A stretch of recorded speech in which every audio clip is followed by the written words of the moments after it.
তোমার আঙুলের ছাপ, তোমার উদ্দেশ্য, তোমার ডাক, তোমার নিয়তি, তোমার মানসিকতা সবই আলাদা। আর আমি শুধু জানতে চাই, তুমি কি এতটা সাহসী, এতটা দৃঢ় যে আমি যা বলছি তা বিশ্বাস করতে পারো? তুমি যথেষ্ট। সত্যটা হলো, যেটাকে তুমি কষ্ট মনে করছো, যেটাকে তুমি ভাবছো তোমাকে ভেঙে দিচ্ছে, আসলে সেটাই তোমাকে গড়ে তুলছে। আমি ভাবছি, যদি তুমি শুধু চিন্তার দৃষ্টিভঙ্গিটা বদলাতে পারো, যদি তুমি এই পরিস্থিতিটাকে একটু ভিন্নভাবে দেখতে পারো। আমি জানি তারা তোমাকে ছেড়ে গেছে, তারা তোমাকে আঘাত করেছে, তুমি কষ্ট পেয়েছো, আর এখন তোমার মনে হচ্ছে তুমি এমন এক জায়গায় আটকে আছো যেখান থেকে সামনে এগোনো অসম্ভব। কিন্তু ভিন্নভাবে দেখো, তুমি খুব বেশি মনোযোগ দিয়েছ তাদের দিকে যারা তোমাকে পছন্দ করে না, যারা তোমাকে সমর্থন করে না, যারা বলেছিল বইটা লেখো কিন্তু প্রকাশের পর কিনেও দেখেনি। তুমি অতিরিক্ত মনোযোগ দিয়েছ শৈশবের ট্রমা, কে পাশে ছিল না, কে তোমার উপর বিশ্বাস করেনি, যারা কথা বলেছিল কিন্তু কাজ করেনি, এই সবের উপর। ট্রমা, উদ্বেগ, ভয়। আমি জানতে চাই, আগামী 30 দিনে কি তুমি তোমার ফোকাস বদলাতে পারো? যেটা তোমার জীবনে কাজ করছে সেটার দিকে মন দিতে পারো? যেটা তোমার নিয়ন্ত্রণে নেই সেটা ছেড়ে দিয়ে যেটা তোমার নিয়ন্ত্রণে আছে সেটার দিকে তাকাতে পারো? তুমি কি নিয়ন্ত্রণ করতে পারো? তুমি কাকে প্রভাবিত করতে পারো? তোমার জীবনের প্রথম ব্যক্তি যাকে প্রভাবিত করতে হবে সে তুমি নিজেই। আমি জানতে চাই, তুমি কি যথেষ্ট সাহসী, যথেষ্ট দৃঢ়, যথেষ্ট বিশ্বাসী? তোমার ভেতরে কি এতটাই শক্তি আছে, এতটাই সহনশীলতা আছে যে তুমি আবার ফিরে আসতে পারো? এটা শুরু হয় আমার থেকে আর সৃষ্টিকর্তার সাথে, আর শেষ হয় ঠিক এখানেই। ভয়কে মিলিয়ে যেতে দাও আর বিশ্বাসকে ঢুকতে দাও। শক্তি নিয়ে সামনে এগো। ডিপ্রেশন, উদ্বেগ, রাগ, ঘৃণা বা অনুশোচনার কাছে আত্মসমর্পণ করো না। উদ্দেশ্য নিয়ে বাঁচো। হার মানার লোভকে প্রতিরোধ করো।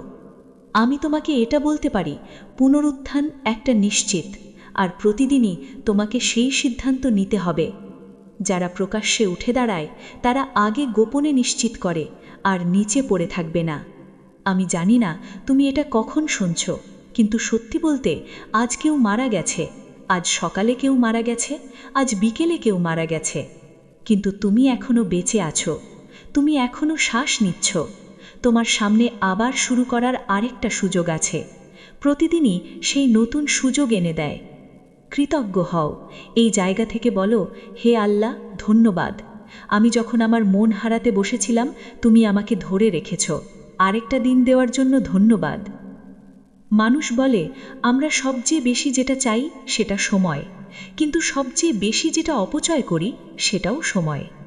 যেদিন তুমি চেষ্টা থামাও, চাপ দেওয়া থামাও, লড়াই থামাও, সেদিন থেকেই তুমি ভেতরে ভেতরে মারা যেতে শুরু করো।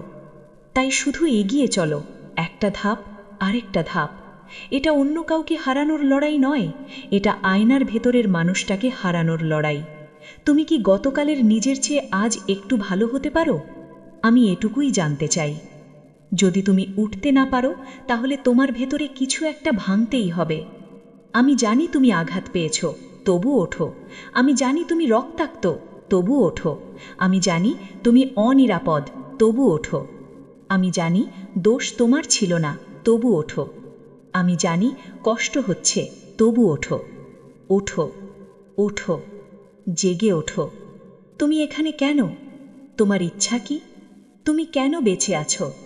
এগুলো নিয়ে ভাবো। আজ কেউ মারা গেছে, কিন্তু তুমি এখনো এখানে। যে উঠতে পারে সে এখনো মৃত নয়। তুমি মৃত নও। তুমি ক্লান্ত হতে পারো, কিন্তু মৃত নও। ভেঙে পড়তে পারো, কিন্তু মৃত নও। যা তোমার সাথে হয়েছে তার ঊর্ধ্বে ওঠার সুযোগ তোমার আছে। তুমি আমাকে অতীতে বেঁধে রাখতে পারো, কিন্তু আমি উঠবই। আমি সিদ্ধান্ত নিয়েছি, পুনরুত্থানই আমার উপহার। তোমার ধৈর্য শুধু তোমার জন্য নয়, ভবিষ্যৎ, পরবর্তী প্রজন্ম, উত্তরাধিকার সবকিছুই এর সাথে জড়িত। আজ তোমার জীবন যেমন দেখাচ্ছে তা হয়তো তোমার কল্পনার মতো নয়, কিন্তু আজই তোমার সুযোগ সবকিছু বদলে দেওয়ার। এই দিনটা তোমার। উঠে দাঁড়াও, গতকালের নিজেকে হারাও। তুলনা করো না, সোশ্যাল মিডিয়ার সাজানো মুহূর্ত দেখে নিজেকে ছোট করো না। শুধু একটাই প্রশ্ন, আজ তুমি কি গতকালের চেয়ে 1% ভালো হতে পারো? আমি জানি তুমি ক্লান্ত, আমি জানি তুমি ভেঙে পড়েছ, কিন্তু এটুকু যেন এই মুহূর্তেও তোমার ডাক এখনো বেঁচে আছে। হার মানা একটা অভ্যাস, তোমাকে শুধু সেই অভ্যাসটা ভাঙতে হবে। যদি লড়াইয়ের জন্য প্রস্তুত না হও, তাহলে শুরুই করো না। আমি হারি শুধু তখনই যখন আমি হাল ছেড়ে দিই। শাস্ত্রী আসে দৈনন্দিন রুটিন থেকে, প্রতিদিনের ছোট ছোট কাজ থেকে। তুমি মাঝে মাঝে শাস্ত্রীবদ্ধ হতে পারো, কিন্তু সত্যিকারের শাস্ত্রীবদ্ধ নও যদি সেটা রুটিনে না থাকে। শৃঙ্খলা থাকা আর শৃঙ্খলাবদ্ধ হওয়ার মধ্যে পার্থক্য আছে। যখন তোমার শৃঙ্খলা থাকে তখন তুমি বেছে বেছে কাজ করো, তখন তুমি শর্ত সাপেক্ষ, কেমন লাগছে তার উপর নির্ভর করে সব কিছু করো। কিন্তু যখন তুমি সত্যিকারের শৃঙ্খলাবদ্ধ হও, তখন তুমি যেভাবে একটি কাজ করো সেভাবেই সব কাজ করো, আর তুমি যাই করো সেখানে তুমি 100% উপস্থিত থাকো। তোমার সাফল্যের ডিএনএ লুকিয়ে আছে তোমার দৈনন্দিন রুটিনে।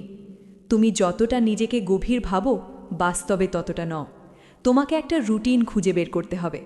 আমি যদি বলি আমি ভোর 3টায় উঠব, তাহলে সেটাতেই অটল থাকব। আমি যদি বলি ভোর 5টায় উঠব, সেটাতেই লেগে থাকব। হ্যাঁ, 365 দিনের মধ্যে 1-2 দিন খারাপ যাবেই, কিন্তু আমি তোমাকে বলতে চাই আসল শক্তি লুকিয়ে আছে রুটিনে। একটা রুটিন খুঁজে নাও আর সেটার সাথে লেগে থাকো। একজন জ্ঞানী মানুষ একদিন বলেছিলেন, নিজেকেই জয় করো। এই কথার ভেতরেই লুকিয়ে আছে নিবেদন আর আত্মনিয়ন্ত্রণ। আমাদের নিবেদিত হতে হবে, নিজেকেই জয় করতে হবে। যখন তুমি তোমার দৈনন্দিন রুটিন, দৈনন্দিন অভ্যাস, যেগুলোর সাথে তুমি প্রতিশ্রুতিবদ্ধ থাকো, সেগুলো খুলে ফেলতে পারবে, তখন পুরো খেলাটাই বদলে যাবে। নিবেদিত হওয়ার একটাই উপায়, সব ধরনের বিভ্রান্তি দূর করা। তুমি কি মাত্র 30 দিনের জন্য নিজেকে আড়াল করতে পারো? যদি তুমি অধিকাংশ মানুষের মতো হও, তাহলে সম্ভবত তুমি নিজেকেই একদম শেষ প্রান্তে নিয়ে এসেছো। এই মুহূর্তে তুমি এই ভিডিওটা দেখছো। শত শত বিলিয়ন কন্টেন্টের ভিড়ে ঠিক এই সময় তোমার জীবনের এই পর্যায়ে তুমি আমার কথা শুনছো। এই মুহূর্তটাই তোমার স্পষ্টতার পথ। এই বক্তব্যটা হতে পারে তোমার জীবনের সমন্বয় আর রূপান্তরের অনুঘটক। এটাই হতে দাও শেষ কথা, শেষ মুহূর্ত, যেটার পরে তোমার জীবনের সব কিছু বদলে যাবে। এটা তোমার পালা, এটা তোমার সময়। তোমার অপারেটিং সিস্টেম আপগ্রেড করার সময় এসে গেছে।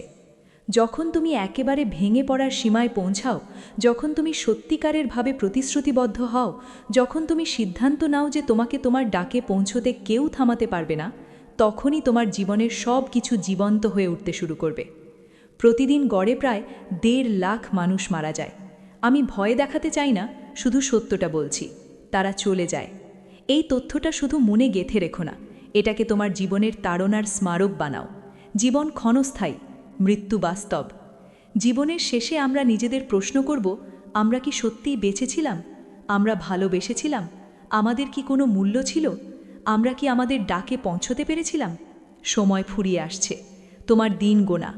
এখন সময় তোমার চেষ্টা যেন লক্ষ্যভেদী আর কার্যকর হয়। কিন্তু একটা কথা পরিষ্কার করে বলি, তুমি যতক্ষণ না স্বীকার করছো যে তোমার জীবনে কি ভুল চলছে আর সেটা বদলানোর দায়িত্ব নিজের কাঁধে নিচ্ছ, ততক্ষণ তোমার জীবন বদলাবে না। যদি তুমি প্রতিদিন ঘুম থেকে উঠে নিজের জীবন দেখে সন্তুষ্ট না হও আর মনে হয় তুমি সৃষ্টিকর্তার পরিকল্পনার সাথে সামঞ্জস্যে নেই, তাহলে প্রশ্নটা হওয়া উচিত, আমি এখানে এলাম কিভাবে? আমরা সবাই একটা না একটা প্রোগ্রাম চালাচ্ছি। কারোর প্রোগ্রাম ভয়ের, কারোর অভাবের, কারোর সন্দেহের। যেখানে ভালো কিছু শুনলেই মনে হয় এটা নিশ্চয়ই ধোঁকা, যেখানে মনে হয় আমার গরিবই থাকার কথা, ভাঙাই থাকার কথা, ক্লান্তই থাকার কথা। এই প্রোগ্রামটাই তোমাকে বলে সারা জীবন চাকরিই করতে হবে, এটাই তোমার সীমা। তুমি যে প্রোগ্রাম চালিয়ে এসেছো সেটা তোমাকে যতদূর নিয়ে আসার ততদূরই এনেছে।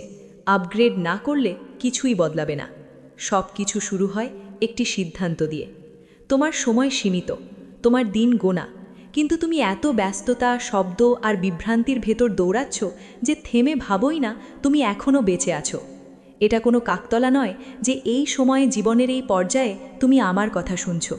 আমি যদি এটা না বলি তাহলে অন্যায় হবে। সৃষ্টিকর্তার হাত তোমার জীবনের ওপর আছে। আমি তোমার নিয়ে গর্বিত। আমি গর্বিত যে তুমি এখনও এমন কিছু শুনছ যা জীবন শক্তি দেয়, যা তোমার ভেতরের পরিবর্তনের আগুনটাকে আবার জ্বালিয়ে তোলে। আমি গর্বিত তোমার ওপর। তুমি বিশ্বাসঘাতকতার ভেতর দিয়ে গেছ। তোমাকে মিথ্যা বলা হয়েছে, পিছন থেকে আঘাত করা হয়েছে, তবুও তুমি এখানে আছো। তোমাকে অবমূল্যায়ন করা হয়েছে, অবহেলা করা হয়েছে, কম পারিশ্রমিক দেওয়া হয়েছে, তবুও তুমি এখানে আছো। আর সেটার মূল্য আছে। তুমি কি অর্জন করছো তার চেয়ে বড় বিষয় হলো তুমি কি মানুষ হয়ে উঠছ। মহান মানুষরা প্রক্রিয়ার সৌন্দর্য বোঝে। তাদের মানসিকতা বৃদ্ধি কেন্দ্রিক। তারা জানে কি করতে হবে, কখন করতে হবে আর কেন করতে হবে। তারা এমন দৈনন্দিন অভ্যাস তৈরি করে যা তাদের বিশ্বাস করা ভবিষ্যতের সাথে সামঞ্জস্যপূর্ণ। তোমার জীবন আসলে তোমার দৃষ্টিভঙ্গি, বিশ্বাস আর মূল্যবোধের সরাসরি প্রতিফলন। এই বিশ্বাসগুলোই তোমার কাজ নির্ধারণ করে। আমি পরিষ্কার করে বলি, তোমার সাথে কিছু ভুল নেই, তুমি খারাপ মানুষ নও। সমস্যা হলো তুমি কোন প্রোগ্রাম চালাচ্ছ। অনেকে ভাবে সব কিছু শুধু বেশি খাটনি আর দৌড়ঝাঁপের ব্যাপার। ভোর ৩টায় বরফের জলে ডুব দিলেই জীবন বদলে যাবে। ভুল কাজটা নিয়মিত করলেও ফল আসে না। যদি জীবনের কোনো ক্ষেত্রে ফল না পাও, তার মানে তোমার ভেতরের প্রোগ্রাম সঠিক জায়গায় নেই। পরিশ্রম যদি সঠিক দিক নির্দেশনার সাথে না থাকে, তাহলে সেটা শক্তির অপচয়। ভুল ভবনের সাথে মই ঠেকালে মই যত উঁচুই হোক সবই বৃথা। আমাদের দরকার আরও বেশি পরিশ্রম নয়, আমাদের দরকার সামঞ্জস্য। যখন ভেতরটা ঠিক হয়ে যায় তখন ফল আসা সহজ হয়ে যায়। সাফল্য তখন আর বোঝা মনে হয় না, স্বাভাবিক মনে হয়। যদি তুমি আজ গতকালের চেয়ে মাত্র 1% ভালো হতে পারো, তাহলেই তুমি অগ্রগতি করছো। প্রতিদিন, একদম প্রতিটি দিনই একটা নতুন শুরু। তাই গভীর শ্বাস নাও, শ্বাস নাও, ছাড়ো। এটা একটা নতুন দিন, একটা নতুন সুযোগ। জীবনের এমন একটা জায়গায় তুমি পৌঁছাতে পারো যেখানে তুমি এতটাই ক্লান্ত যে নড়াচড়াও করতে পারো না, এতটাই ভেঙে পড়ো যে চোখ খুলতেও কষ্ট হয়। আমি জানি সেই অবশ হয়ে যাওয়ার অনুভূতিটা কেমন। তখন মনে হয় কাল করব, আজ করতে ইচ্ছে করছে না, আবার ভাবতে চাই না, আবার লিখতে চাই না, আবার পড়তে চাই না, এ নিয়ে কথা বলতেও চাই না, কাল করব।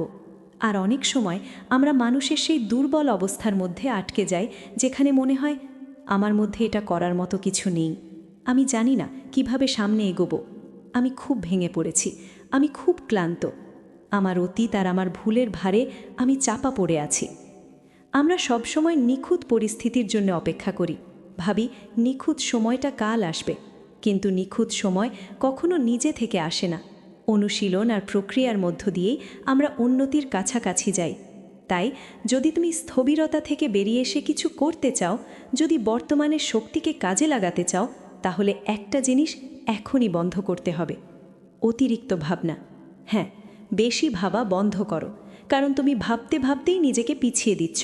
এই মুহূর্তটা থেকে নিজেকে বের করে নিচ্ছ, যে মুহূর্তে তুমি সত্যিই কিছু হয়ে উঠতে পারতে, কিছু অর্জন করতে পারতে। আমি যথেষ্ট ভালো না, আমি যথেষ্ট বুদ্ধিমান না, আমার যোগ্যতা নেই, আমার পড়াশুনো নেই, আমার পটভূমি নেই।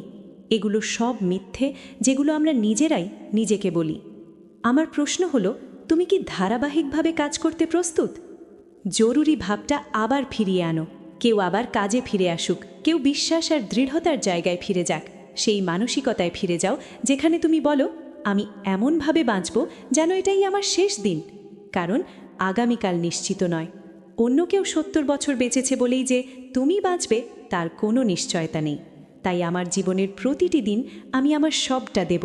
আমি ভালোবাসবো যেন আগামীকাল নেই, আমি ক্ষমা করব যেন আগামীকাল নেই, আমি ছেড়ে দেব, আমি আবার চেষ্টা করব যেন এটাই আমার একমাত্র সুযোগ। প্রতিদিন এমনভাবে বাঁচো যেন আগামীকাল নেই। ভালোবাসো, হাসো, ক্ষমা করো, বিশ্বাস করো, আশা রাখো, অসাধারণ কিছুর প্রত্যাশা করো। মন স্থির করো যে প্রতিটি দিন তুমি দেখছো সেটাই আশীর্বাদ, আর তুমি সেই দিনটাকে তোমার সবটা দেবে। আমি শেষ হইনি, আমি পরাজিত নই, আমি ফিরে আসছি। তোমার ফিরে আসা শুরু হয় তখনই যখন তুমি সেই জীবনের উপর হাল ছেড়ে দিতে অস্বীকার করো যে জীবনটা তোমার জন্যেই ছিল। আমার পরিকল্পনা পড়ে থাকা নয়, আমার পরিকল্পনা থেমে যাওয়া নয়, আমার পরিকল্পনা অচল হয়ে থাকা নয়। আমি সীমাবদ্ধতাকে চ্যালেঞ্জ করার জন্য তৈরি, আমি প্রত্যাশাকে নতুন করে সংজ্ঞায়িত করার জন্য তৈরি। চাপের কাছে ভেঙে পড়ার জন্যে নয়। কখনো কখনো সব কিছু ভেঙে পড়ে শুধু তোমাকে দেখানোর জন্যে যে তুমি আসলে কি দিয়ে তৈরি। ফিরে আসা শুরু হয় না যখন জীবন সহজ হয়, ফিরে আসা শুরু হয় তখনই যখন তোমার উদ্দেশ্য তোমার অজুহাতের চেয়ে শক্তিশালী হয়ে ওঠে। নিজেকে বাঁচাও, নিজের পথ নিজেই তৈরি করো, এক টুকরো করে ফিরে আসো, যতক্ষণ না তোমার আত্মা মনে করতে পারে তুমি আসলে কে। অজুহাত দিও না, কারণ অজুহাত মারা গেলেই শক্তির জন্ম হয়। এটাই আমার ফিরে আসার বছর। ভবিষ্যৎ ভীরুদের নয়, ভবিষ্যৎ সাহসীদের, ভবিষ্যৎ বিশ্বাসীদের। তুমি পাগল নও, তুমি নির্বাচিত। তুমি শুধু ফিরে আসছো না, তুমি উঠে দাঁড়াচ্ছ। তুমি আগের মতো ফিরে আসছো না, তুমি বদলে ফিরে আসছো। তাই এখন দরকার 3টে কাজ। 1. মন রিসেট করো। যা তোমাকে ভেঙেছে সেটা বারবার ভাবা বন্ধ করো। যা তোমাকে গড়ে তোলে সেটার দিকে মন দাও। 2. শৃঙ্খলা আবার শুরু করো। একটা অভ্যাস, একটা প্রতিশ্রুতি প্রতিদিন নিজের কাছে রাখা। 3. নিজের উদ্দেশ্যের দিকে আবার ফোকাস করো। তুমি যেটা ছিলে সেটা শেষ, তুমি যেটা হতে চলেছ সেটাই আসল শক্তি। তুমি তোমার সবচেয়ে খারাপ দিনগুলো টিকে বেছো। যে আগুনে অন্যরা পুড়ে যেত সেই আগুন পেরিয়েও তুমি এখনও এখানে আছো। তাই উঠে দাঁড়াও, মেরুদণ্ড সোজা করো, চিবুক উঁচু করো আর জোরে বলো, আমি শেষ হইনি, আমি পরাজিত নই, আমি ফিরে আসছি।